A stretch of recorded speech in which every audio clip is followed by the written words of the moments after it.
Okay, we're live. Good morning, everybody. I'm just kind of waking up. How's everybody doing? Well,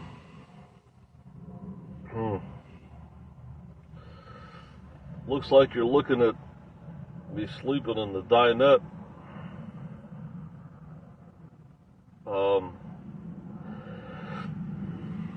Then Lisa Marie, right? There's my window. You know, a lot of people say a lot of things about me, said a lot of things about me over the years. They say, oh, come on, he's not living in that van. He's living with somebody. He's parked in somebody's driveway. He's sleeping at one of his sister's house. He's at Janet's house. He's not in the van. How could he be in the van?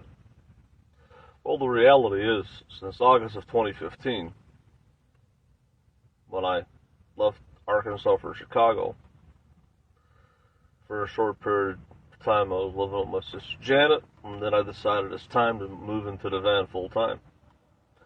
And ever since August of 2015, if anybody ever been watching my channel and knew me from all the way back then, they know I've been living in the van full time since August of 2015, when I really did leave my sister Janet's place. A lot of people don't know this, but talking about my history of living in a van, the first van that I ever bought, actually, we'll talk about the history of buying vans and wanting to live in a van. We'll talk about it. I'll tell you guys the correct information. Around 2009, 2010 was a swinging point in my life. Something came in my head that things were not going to be the same in this world like they used to be. I remember in 2008, I started my favorite job I ever had. It was working as corporate security at what they used to call the Peabody Hotel in Little Rock, Arkansas. It was a fancy hotel where they used to have a duck master that used to bring the ducks down to the lobby. And it was a really, really cool job. It was actually the first job I ever had working as a security officer that didn't involve working for a contract company. I actually worked in-house for the hotel itself. And I saw the job on Monster. It was listed on Monster. And back in the day, people really didn't do that much stuff on the internet, I mean, they would post jobs on the internet, but really, if you wanted to get an interview, you would have to go in person and try to follow up. Well, I applied on Monster, and then after I applied, I had went up to the office of the Human Resources and talked to them and said, hey, I'm interested in this opportunity here for the night shift position. A lot of jobs in the security industry are open for night shift. Nobody wants to do the night shift, but those are all the jobs that are open. Well, way back in 2008, make a long story short, and give me a 69 if you guys can hear me, but make a long story short, all the way back in 2008, I went up there to the Human Resources of Peabody. Now the Peabody Hotel does not exist in Little Rock anymore. They renamed it the Marriott or something else.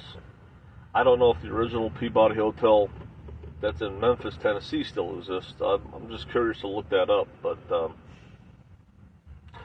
anyways, I went up there and talked to the Human Resources, and I was told I was interested in the job. And all of a sudden, after I left the office, I got a call on my phone saying, well, we're going to go ahead and schedule you for an interview. And I went through actually 3 interviews to get that job. It was a very strenuous interview process. I had to interview with the general manager of the hotel, which was the boss of everybody, the director of security, and I think also there was another manager there. I think he probably was the manager of food and beverage, or concierge, or valet, something. There was another big-time manager there. Anyways, I had to go through 3 strenuous interviews, and I got the job in October of 2008. This was as the recession was coming. 2008 was a rough time in the world, I remember. The Iraq war was going on. People were tired of that. Somehow the gas prices were going up the roof. It was like $4.50 a gallon for gas. That was a lot of money for back then. And people were getting laid off left and right. They had all these fake mortgages, people that got fake mortgages that couldn't pay their mortgages, and people were defaulting and foreclosing on their loans on homes. And I remember they used to have these employment guides in the newsstands, and the only jobs that were out there advertising were for truck driver jobs, and they were paying 32 cents a mile, $32,000 a year or something like that, you know. Well, give me a 69 if you guys can hear me, but I'm just recollecting back in 2008. And make a long story short, in January of 2009, I got laid off of my job. They were laying people off left and right, sending people home, because the economy was pretty much crashing. We were going into the recession. And they decided to lay me off. And at that time, you know, I didn't work for them that long, so I couldn't draw unemployment from the Peabody Hotel. I actually drew the unemployment from a security guard company that I worked for in Chicago before I got the hotel job. So even though the hotel laid me off, I didn't have enough earnings to draw from them, but I had earnings from a previous job. So I ended up I was getting like $233 a week unemployment, which back then wasn't really bad, because back then things were cheaper, you know. And so basically, standard unemployment is 26 weeks from the state. But because the economy was so bad and people couldn't find jobs, and there really weren't any jobs out there, there were far and few in between. The federal government decided to hand out federal extensions. So the week 27 all the way to week 99, that was all federal extension unemployment. So I was on a total, I was totally on unemployment for like 99 weeks. Until things started getting better. And Mitch McConnell, the asshole that he is, I never liked him because of this. He was telling everybody to go get a job, and we're going to cut the unemployment off. They finally cut it off. They cut the extensions off, so you couldn't get more than 26 weeks. And once people exhausted those, then you had to go get a job. But that was a very dark time in this country. I see that coming now, I guess. They say there's a recession coming now, somehow, some way. It's scary, if you think about it. But those that are essential, that are in need, will be in need, and if you're not, they're going to lay you off. That's the bottom line. And at that time, the only jobs that were essential were truck drivers, and that's all they were advertising on the employment guys. Well, fast forward, I was on unemployment for all those years, and let's just put it the old saying, I milked it dry. But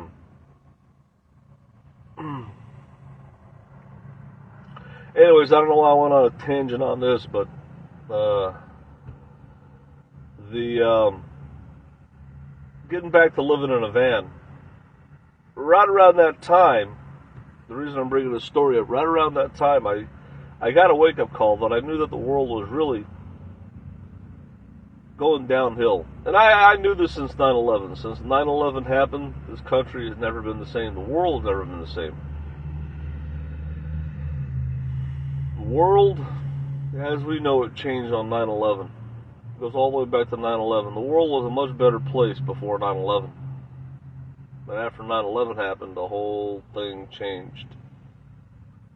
We went into a world of high security, which, you know, I don't mind, because you never know what's going to happen, right? So give me a 69 if you guys can hear me. I know there's people watching me there, but just give me a 69 if you hear me. But getting back to the story of living in a van, that's why I'm bringing this up. Right around the 2008, 2009, when I got laid off from my job, and I started thinking to myself, man, I've got to do something different here, you know? And about 2008 was the last time I stopped renting an apartment in Chicago. I moved back to Arkansas to get my life back in line because I had all this credit card debt. I was tired of paying the high rent and just tired of getting nowhere in life. And I thought to myself, I've got to do something different here. And let's fast forward. 2009, 2010, I was on the unemployment, dicking off, you know, and back then, man, I was just thinking to myself, what do I do here now? I found myself living with my sister, not my sister Janet, but my sister Maria, Narce's mom. And Narce was a, 10 years old or whatever, and 11. And, or maybe he was 12 or 13. But he had other siblings, another brother, and a couple other sisters. And, when you're young kids, they make a lot of noise. And it was about 2010 when I was renting a room with my sister living there.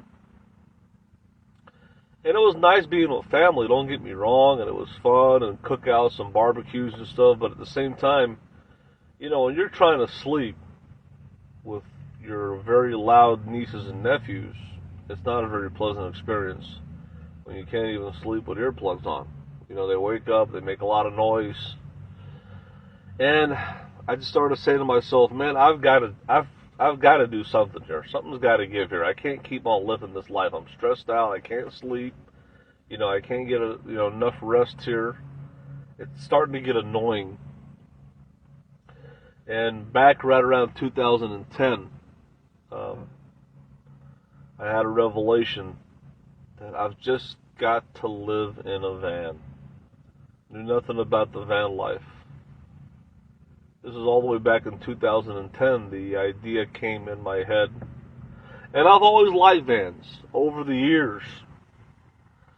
My dad, God rest his soul, Tulo Joe, he used to buy and sell all kinds of vans. I remember we took a ride in a Ford Aerostar one time, which was a weird van, kind of like an Astro van called the Aerostar. Obviously, he had a lot of beautiful Chevrolet Astro van conversions. He's had a few vans that were conversion vans, Chevrolet vans. And I've always thought vans were pretty cool. I've always thought, it'd be cool to sleep in the back of a van on a couch.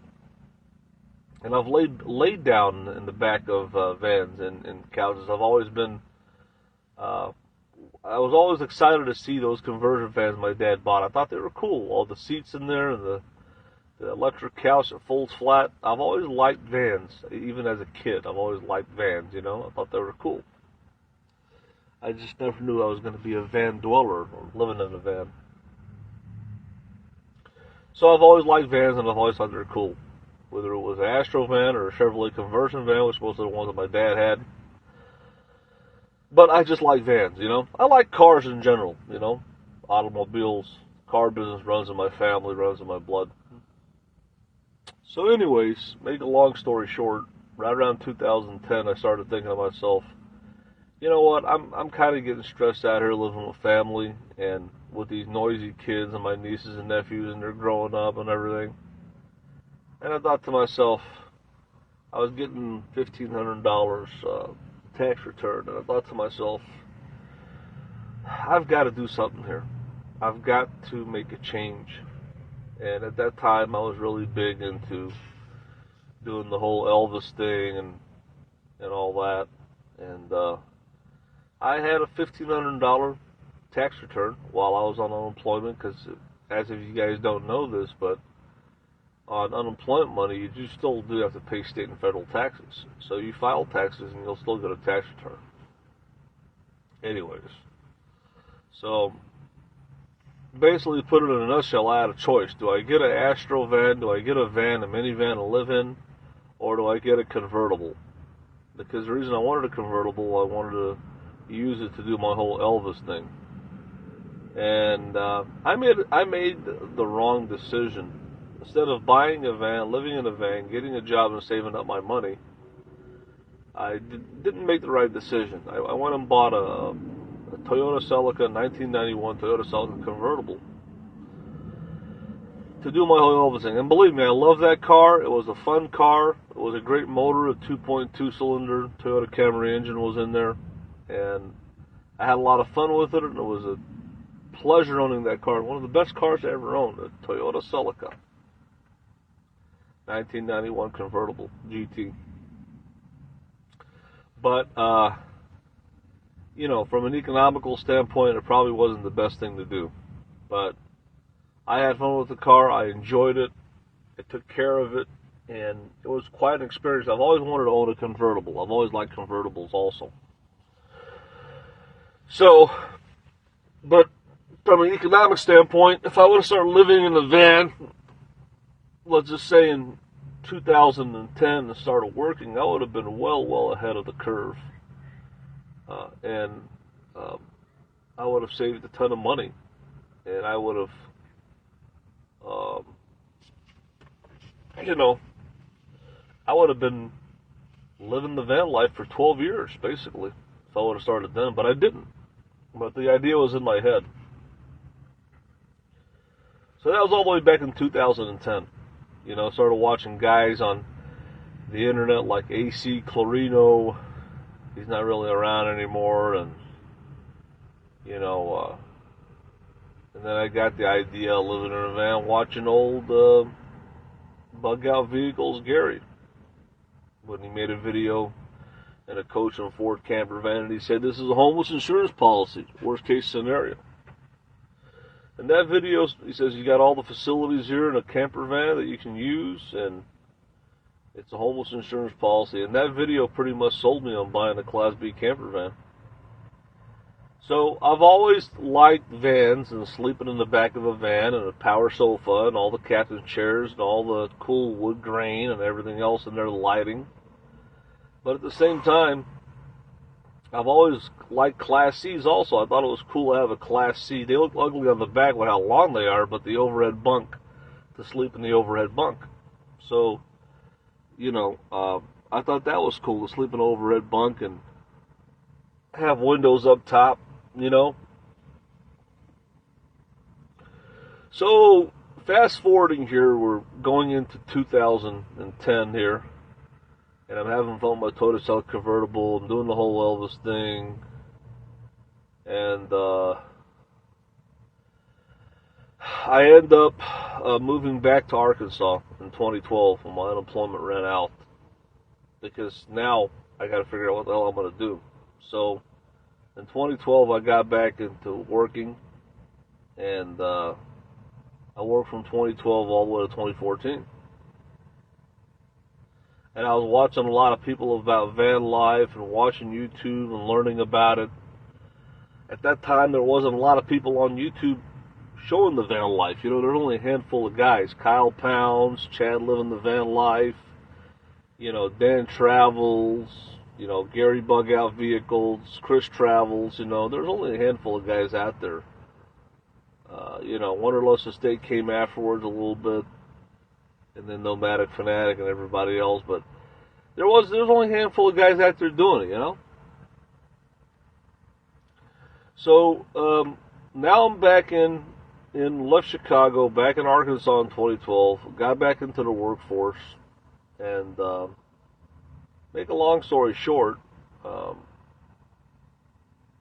my company that I was working for had lost a job contract. I used to work almost 3 years at Verizon Wireless Call Center in Little Rock, Arkansas. And they lost a job contract to another company, and they ended up putting me into some really bad posts in some crackhead motels like Motel 6, and then they put me at the shopping mall, at the Kane Mall in Little Rock, and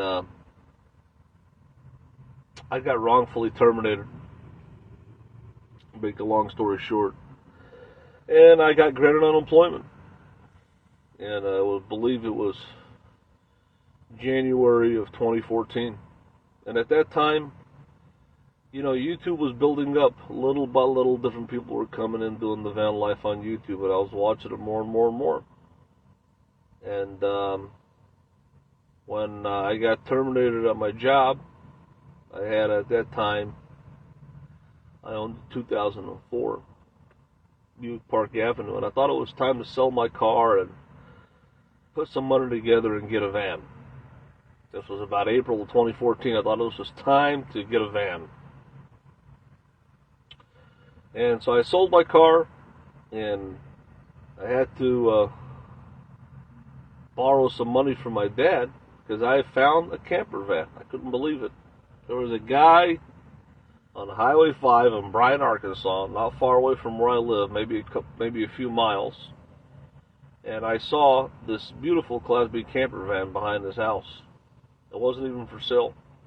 And I was with my nephew, and he's like, man, he's not going to sell you that van. I mean, this guy had like an awning built for his van and concrete pave underneath it, and he had it plugged in, and it was a beautiful 1997 Dodge Coach House Class B camper van, fully self-contained, beautiful, beautiful van. I mean, at that time, even the Coach Houses were not cheap, you know? So, and Coach House is a great manufacturer of Class B camper vans, by the way. They're based out of Nokomis, Florida. And they've built all kinds of camper vans over the years. They've built camper vans on all three chassis, actually, Chevrolet, Ford, and Dodge, and all different kind of floor plans. They're a great, very unique manufacturer of Class B camper vans, motorhomes. I think back in the day, all they used to make was vans, but they started getting into making B pluses and stuff like that. You know, they don't make Class E's. They just make B pluses, I believe, in vans. But they specialize in small motorhomes. But anyways, I saw this van back there, and I thought to myself, wow, this is beautiful. I wish I had it. And so I talked to the guy's wife, and I asked him, I said, would he sell the van? She said, well, he might. And I couldn't believe it. You know, usually somebody like that is not for sale. You know, they're not going to sell it, you know. And so she said, no, you know what, he might. I think she wanted to get rid of the van for whatever reason, you know. And he says, yeah, I might sell it. He says, I'll take $6,500 for it. And that was still a great deal back then, because even vans like that were $15,000 or more. Back then, $12,000 to $15,000 for a van like that. A 97 Coach House. So then, basically, I ended up getting it for $6,000 because the propane tank was leaking. And but it was a beautiful van in great condition. It did have a rebuilt salvage title, but there was really nothing wrong with the body. Whatever it wasn't that big of a deal. And he had purchased the van through a small dealership that had bought it from, like a salvage auction.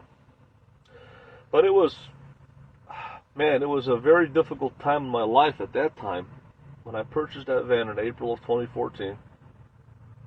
I think God put me in a certain position where He probably knew I needed the van, because at the same time, at that time, the home that I was living in, my dad's home in Arkansas, had gone down in a fire. So at that time, I literally had nowhere to go. There was nowhere for me to live. And make a long story short, my dad and his girlfriend have funded me some money to stay in a hotel room, which I could have stayed in the van, but I stayed in the hotel room, and the insurance reimbursed it because we had a house fire and we lost the home that we lived in, me and my nephew. And that was a really, really an emotional time of my life to lose my dad's home, and eventually I bought a bought a mobile home after that, but with the insurance money. But I lost everything that I owned. I had all kinds of stuff.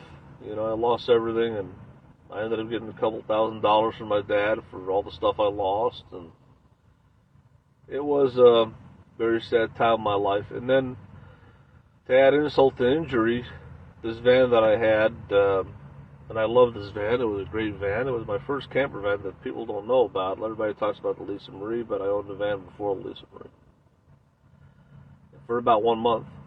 And so right around April, May of 2014, I was driving the Dodge van, the coach house, to work, and it cut off on me. It died. I had to tow to the mechanic. He was trying to figure out what the hell's going on, and he was testing the fuel pump outside, and all of a sudden he said, "I don't think I can fix this thing." And I just thought to myself, "Oh my God, what do? I can't afford to take it to Dodge or somewhere else, And it just caught on fire. When he was trying to start the fuel pump with the fuel pump outside the tank, I just saw this flame and just boom, just caught on fire. At the same time, it was heartbreaking that it did, but at the same time, I guess in a way I was relieved, because I thought to myself, maybe I can't find a mechanic to fix this thing, or maybe something else is going on that I don't know about, or So I was sad, scared, but at the same time, I guess in a way relieved, because I thought to myself, if he can't fix it, then what's the issue, I had a mixed emotions. That was about 2014. So anyways, I had full covered insurance on the unit, and I had what they call agreed value. A lot of people don't know what agreed value is, but agreed value is a policy that they make and create for classic cars and old specialty cars. And if you get an appraisal for what your vehicle is worth from a licensed appraiser dealership, the insurance company will value that appraisal, and they will insure it for what that appraisal is for. It doesn't matter how old the car is or what kind of car it is, as long as you're willing to pay the premium, a little bit more for insurance, they'll honor that. They'll honor that appraisal. And I had it appraised for $10,250. And make a long story short, that's what they gave me for it. And minus the deductible, but that's what I got for it. So I thought to myself, wow, well, now I have an opportunity to buy another van right now. And that's what I did. I searched and searched and searched for a couple of months until I found a Lisa Marie, because I didn't know what I was going to exactly get. And when I saw the Lisa Marie, I fell in love with it. It was beautiful, And that was June of 2014, and flew all the way to Vegas, picked her up, came back home to Arkansas. And at that time, I was getting unemployment because I got fired from my job. And it was just coming to the point of, now I got to figure out what the hell I'm going to do here. And put it in a nutshell, folks.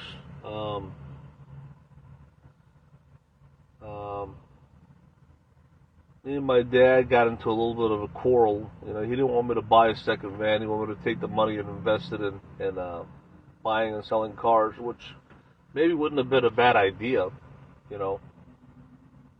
But I decided my heart was in the van life and getting another van, and I decided to just buy another van, and that's what I did. So I bought the van, bought the Lisa Marie in June of 2014 in Las Vegas, Nevada. Drove all the way back to Arkansas because I'm trying to figure out why I drove all the way back to Arkansas. Maybe was I still working? I don't believe I was still working. Maybe I was. That's what I'm trying to think. I had an inclination and memory that maybe I could have still been working. You know what? Maybe I could have still been working. I'm not sure. I think I was, because my boss was calling me and asked me when I'm going to be back to work. Maybe I still was working. You know. But anyways, I came back. Eventually I got, yeah, I think I probably was still working. Eventually I got terminated at the company, got unemployment. And I decided, well, where do I go from here? So I got tired of living in Arkansas and everything. And I thought to myself, you know what, it's just, I had an unemployment check, I had the van. I'm like, it's just time to go back to Chicago. So at that time in 2014, I was already on YouTube. I wasn't monetized or nothing, but I saw Amanda May was getting all this money from donators, and Rosie and Glamorous Life Cat were vouching for her to get donations, and they bought her a motorhome, and she was getting all this money left and right from a lot of people. And I said to myself, how can somebody, this cross-dresser who, you know, was working some home care job, how can she just get all this money from all these people, you know? How could all these people just give all this money? I was just like amazed at GoFundMe. Back then it was GoFundMe, you know. People didn't do PayPal. There was no super chat back then, you know. You could go live on YouTube, but you couldn't go live on your phone. You'd have to go on a computer, you know. The technology was not as good as it is now, you know. You could stream from anywhere and everything. You couldn't go live on a phone, you know. That happened. That came years later, maybe 2016, 2017. But back when it started, it was really archaic. So, anyways, make a long story short, recollecting back,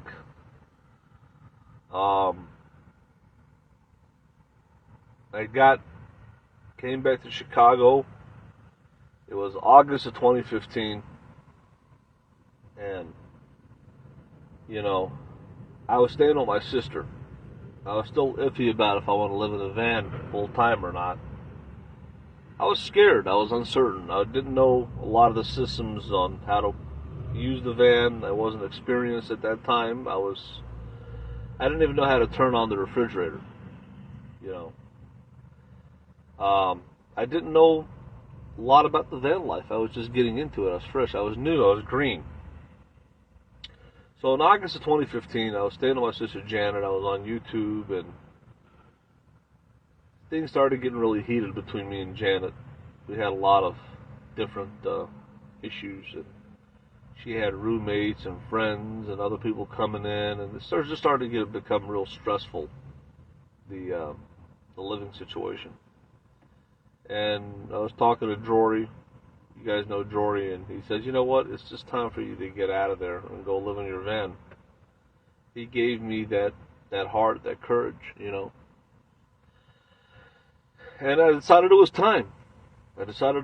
So August of 2015, and that was about the same time that Mr. X came out of the woodwork and came to meet my sister and say, hey, I want to meet your brother Marshall. And that's the time that me and Mr. X became friends. And that's the time where I decided I'm going to start living in the van full time. And that was August of 2015. And ever since then, I haven't looked back. It's been 7 years. It's been over 7 years. Anybody that's watched, this is the chronology of my van life. Anybody that's watched my channel knows that that's how it went. Now, between then and now, the only time that I haven't lived in the van, when I went back actually to go to my dad's funeral, maybe for a couple of weeks or a few weeks, I stayed at my dad's mobile home until they sold it.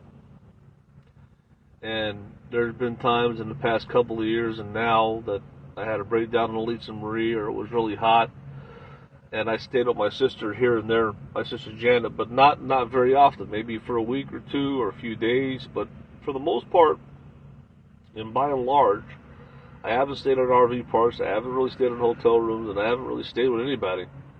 I've been pretty much living in the van consistently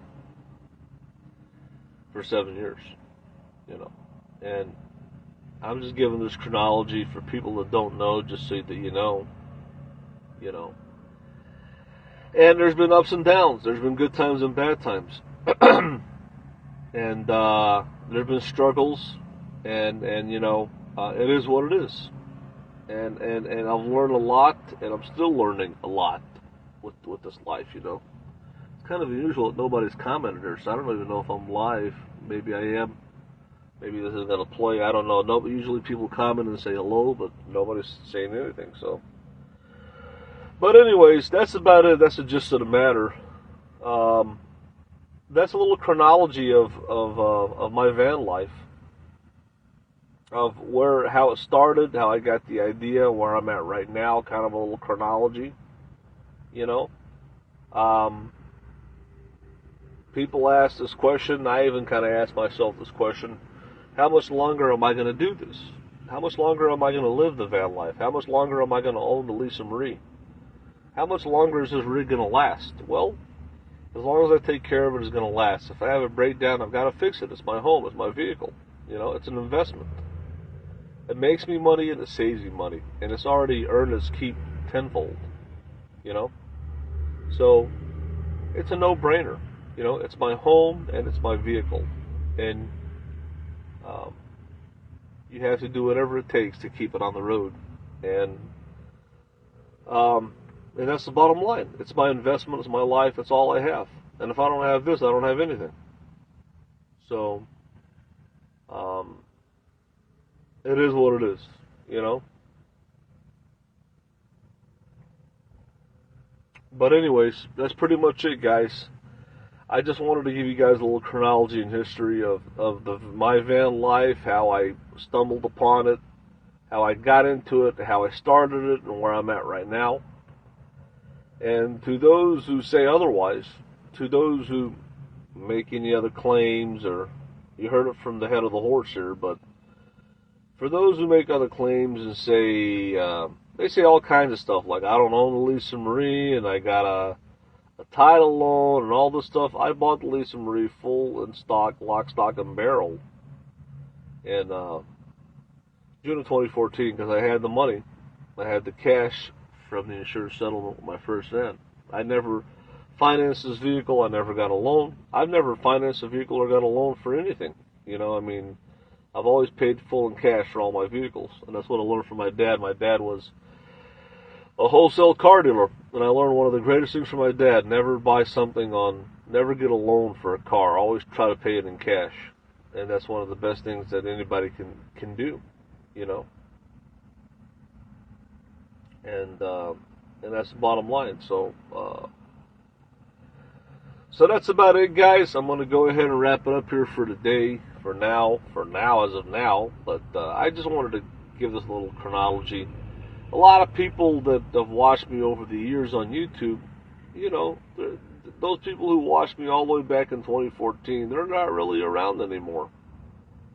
Some people came around to watch me in maybe 2016, 2017, 2018, you know, and other years. But to really know the story, you got to hear the beginning of the story. And just over years, it's just natural. You get new fans, and your old fans fall off or stop watching you or whatever, and you cultivate new people, you know.